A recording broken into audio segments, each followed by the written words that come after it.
Last के lecture में हम लोग ने देखा था इंक्रिप्शन क्या होता है। आज हम लोग दूसरी टॉपिक देख रहे हैं उसी से रिलेटेड, जिस जो है डिक्रिप्शन। अगर हम लोग डिक्रिप्शन की बात करें तो इट इज़ जस्ट अपोजिट और it is vice versa of encryption. Decryption क्या होता है? कहता है कि एक ऐसा प्रोसेस है जो कन्वर्ट करता है इनकोडेड डेटा को रीडेबल फॉर्मेट में, जिसको ह्यूमन या फिर कोई भी कंप्यूटर अंडरस्टूड कर सके, सही से उसको रीड कर सके। तो इसका डेफिनेशन हम लोग कह सकते हैं, decryption is a process of converting encoded और encrypted data in the form that is readable and understood by human और अ कंप्यूटर। जैसा कि हम लोगों ने पहले ही पढ़ा था कि इंक्रिप्शन के बारे में, अगर आज की लेक्चर शुरू करने के पहले थोड़ा सा इंक्रिप्शन के बारे में बता दें कि इंक्रिप्शन क्या होता है। तो इंक्रिप्शन प्लेन टेक्स्ट को कन्वर्ट करता था साइफर टेक्स्ट में। साइफर टेक्स्ट जिसको हम लोग कोडेड वर्जन कह सकते हैं।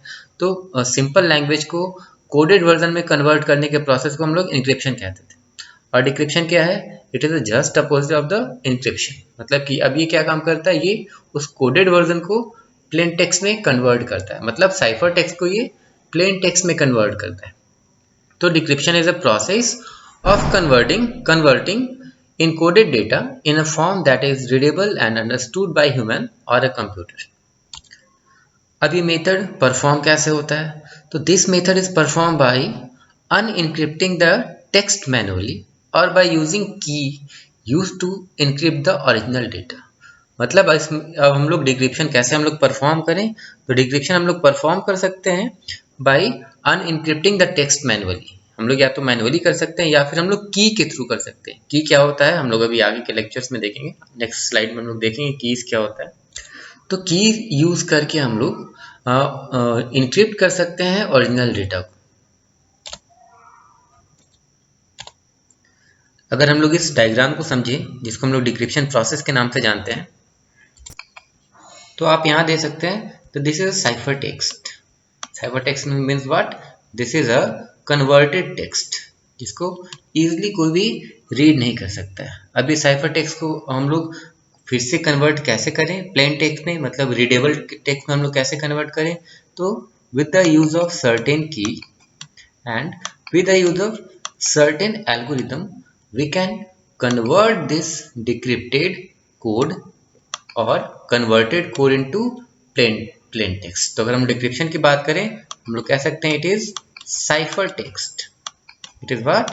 It is cipher text. Cipher कहने का मतलब ये कोडेड फॉर्म में लिखा हुआ है, कोडेड फॉर्म में ये लिखा है। अब ये डिक्रिप्शन के बाद क्या हो गया? तो अब ये इनक्रिप्ट हो गया हमारा, ये इनक्रिप्ट हो गया। इनक्रिप्ट क्यों हो गया? क्योंकि हम लोगों ने कोड यूज करके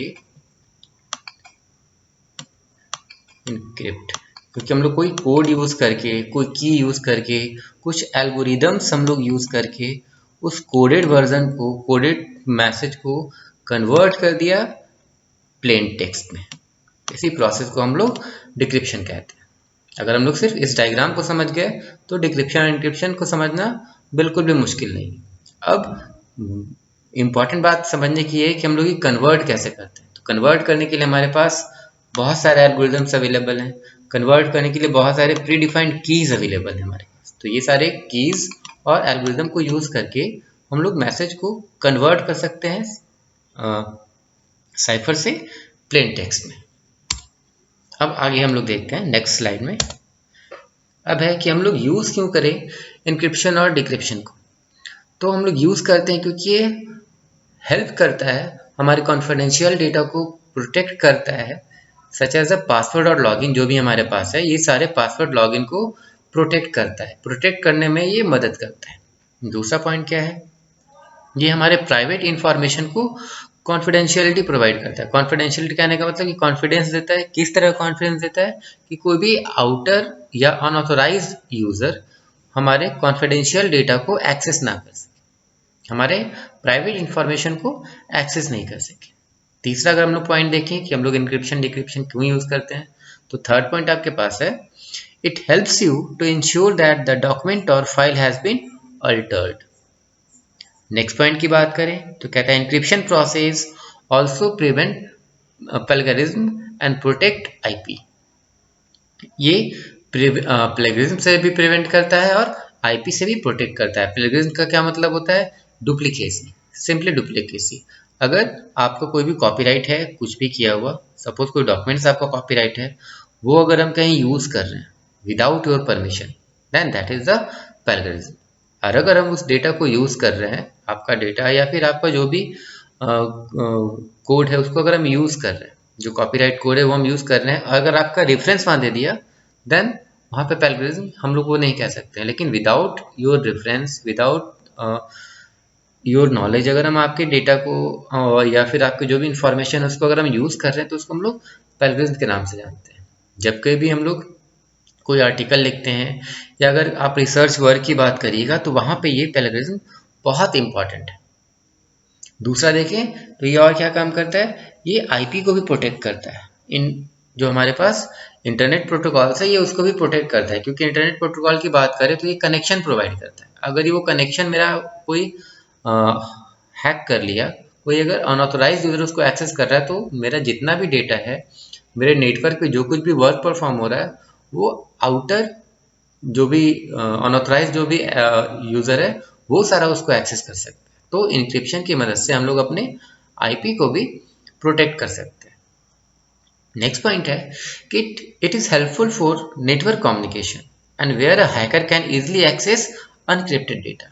ये नेटवर्क कम्युनिकेशन के लिए भी हेल्पफुल है। जैसे कि अभी आपको बताया कि अगर ये आईपी को प्रोटेक्ट कर रहा है तो जाहिर सी बात है नेटवर्क कम्युनिकेशन पे बहुत ज़्यादा हेल्पफुल है, और वहाँ पे हैकर जो है ईजिली से डेटा को अनइनक्रिप्टेड फॉर्म में या फिर डेटा को हैकर इजिली वे में एक्सेस नहीं कर सकता है।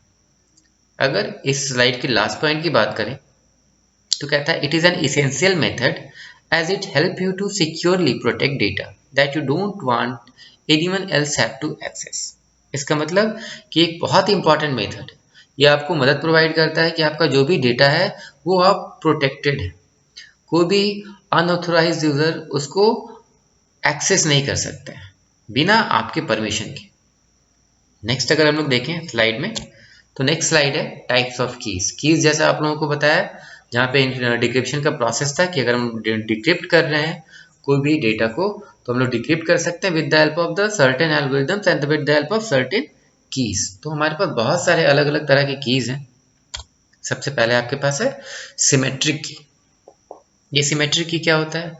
तो symmetric key encryptions are algorithm which use the same cryptographic key for both encryption of plain text and decryption of ciphertext। तो सिमेट्रिक की क्या होता है? तो ये इस की को यूज करके हम लोग मैसेज को इनक्रिप्ट भी कर सकते हैं और हम लोग मैसेज को डिक्रिप्ट भी कर सकते हैं। मतलब इंक्रिप्शन के लिए और डिक्रिप्शन के लिए दोनों जगह अगर कोई सेम ही एक की यूज हो रहा है, अगर मैसेज को इनक्रिप्ट करने के लिए और मैसेज को डिक्रिप्ट करने के लिए सिर्फ एक की का अगर हम इस्तेमाल कर रहे हैं तो उस की को हम लोग सिमेट्रिक की के नाम से जानते हैं। नेक्स्ट है एसिमेट्रिक की। ये कहता है कि asymmetric encryption uses two pair of key for encryption. मतलब ये दो पेयर यूज करता है किसी भी इंक्रिप्शन के लिए, जहां पे सबसे पहले है कि public key is available to anyone while the secret key is only made available to the receiver of the message। ठीक है, पब्लिक की क्या है कि हर लोग के लिए अवेलेबल है, और सेक्रेट की क्या है, सेक्रेट की सिर्फ उन्हीं के लिए अवेलेबल है जो मैसेज को रिसीव कर रहा है।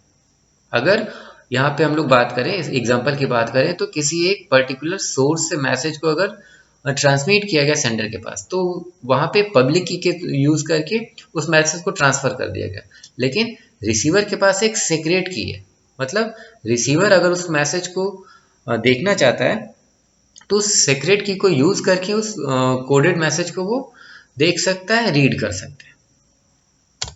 नेक्स्ट हम लोग देखें तो यहाँ पे पब्लिक की कहता है, फिर से एक आगे अलग से नया एक पब्लिक की कहता है, public key cryptography is an encryption system which is based on two pair of की।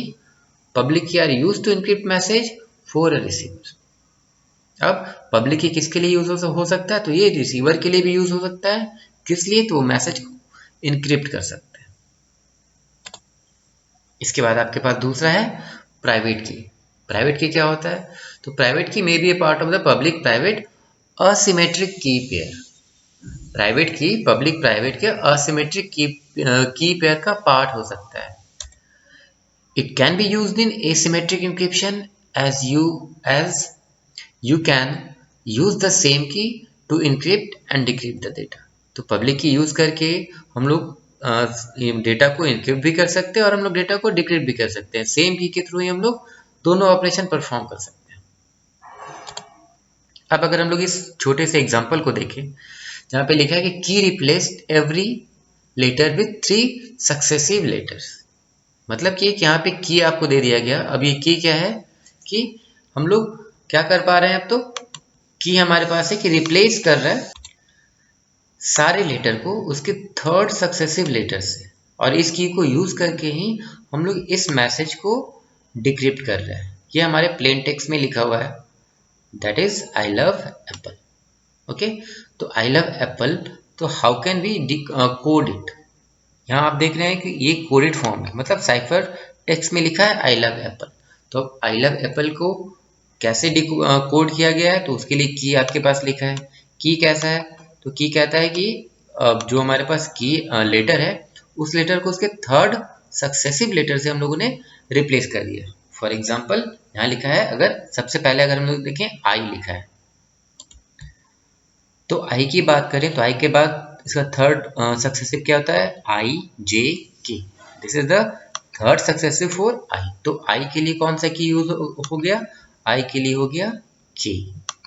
ओके, फिर है उस तरह से एल, एल के लिए क्या होगा, एल एम एन। एल को अगर हम लोग +2 कर दें तो 3rd इसका क्या हो जाएगा, +2 करेंगे तब 3rd आएगा, तो एल एम एन। एल के लिए हो जाएगा एन।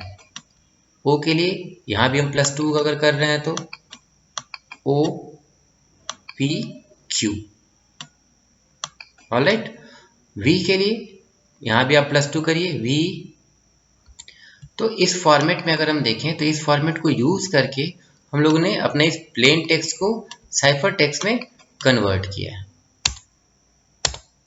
अब बात करते हैं आखिर में कि इंक्रिप्शन और डिक्रिप्शन में बेसिक डिफरेंस क्या होता है। What are the difference between the encryption and the decryption. तो इंक्रिप्शन की बात करें तो कहता है it is process of converting normal data into an unreadable form. It help you to avoid any unauthorized access to data. मतलब ये convert करता है नॉर्मल डेटा को कोडेड फॉर्म में, अनरीडेबल फॉर्म में। ये हेल्प करता है कि अनऑथराइज्ड एक्सेस डेटा का हमारा ना हो सके। अब डिक्रिप्शन क्या होता है, तो कहता है decryption is a method of converting unreadable code into its original form, मतलब कि just opposite of the encryption. Second point अगर हम लोग देखें इंक्रिप्शन का, तो कहता है whenever the data is sent between 2 separate machine it is encrypted automatically using a secret key. मतलब अगर डेटा किसी 2 सेपरेट मशीन के बीच में अगर ट्रांसफर किया जा रहा है तो ये कोई ऑटोमेटिक सीक्रेट की को यूज करके हम लोग उस मैसेज को, उस डेटा को इनक्रिप्ट करते हैं। वहीं अगर डिक्रिप्शन की बात करें तो कहता है रिसीवर क्या करेगा, रिसीवर जो होगा डेटा का वो ऑटोमेटिकली अलाउ करेगा डेटा को कन्वर्ट करने के लिए कोडेड फॉर्म से ओरिजिनल फॉर्म में। नेक्स्ट थर्ड अगर हम लोग देखें डिफरेंस तो कहता है the person who is sending the data to the destination and the receiver receive the data and convert it। Last point अगर हम लोग देखें आज का, तो कहता है the same algorithm with the same key is used for encryption decryption process. Same algorithm और सेम की को यूज करके ही इंक्रिप्ट कर सकते हैं डेटा को और डेटा को डिक्रिप्ट कर सकते हैं। वहीं अगर डिक्रिप्शन की बात करें, कहता है the only single algorithm is used for encryption and decryption with a pair of keys where each used for encryption and decryption. तो ये था basic about the decryption and some keys that are used for the encryption and decryption of the data and the some difference between encryption and decryptions। अगर आपके पास कोई भी doubt है आप freely comment करिए और अपना डाउट को क्लियर करिए। ओके।